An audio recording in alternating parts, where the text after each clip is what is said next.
कुटुंब कीर्तन आहे ते.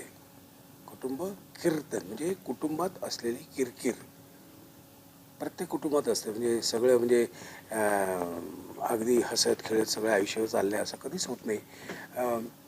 मतभेद होतात, मनभेद होत नाहीत. मतभेद होतात, पण त्या मतभेदांवर आपण ओव्हरकम कसं करायचं, कोणी कधी पाऊल मागे घ्यायचं, ह्या सगळ्या गोष्टी खूप टायमिंगली जमायला लागतात. आणि ते टायमिंगली जमणं म्हणजे उत्कृष्ट कुटुंब किंवा यशस्वी कुटुंब असं म्हणायला हरकत नाही.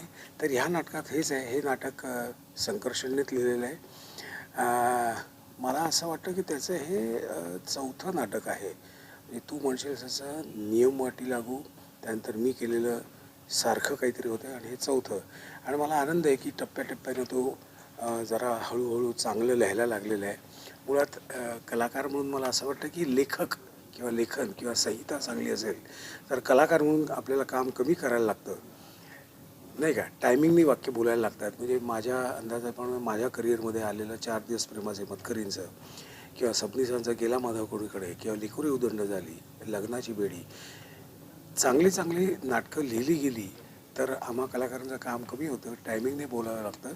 तर माझ्या मते कुटुंब कीर्तन हे जे नाटक आहे संकर्षणचं, हे उत्कृष्ट लिहिलं गेलेलं आहे.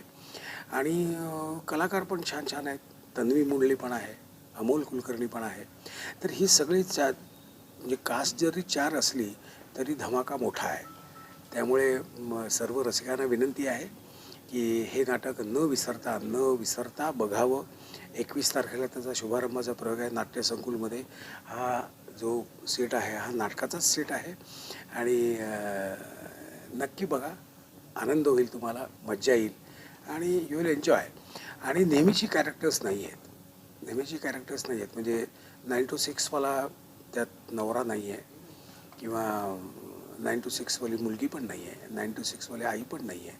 सगळे कॅरेक्टरायझेशन खूप छान झालेली आहेत. मुलीचा बापसुद्धा वेगळ्या पद्धतीचा आहे.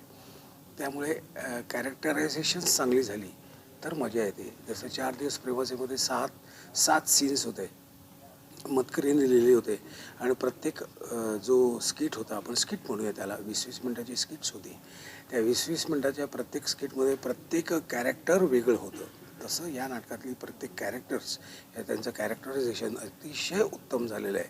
त्यामुळे माझा आग्रह राहील की तुम्ही हे नाटक निश्चितपणे बघा.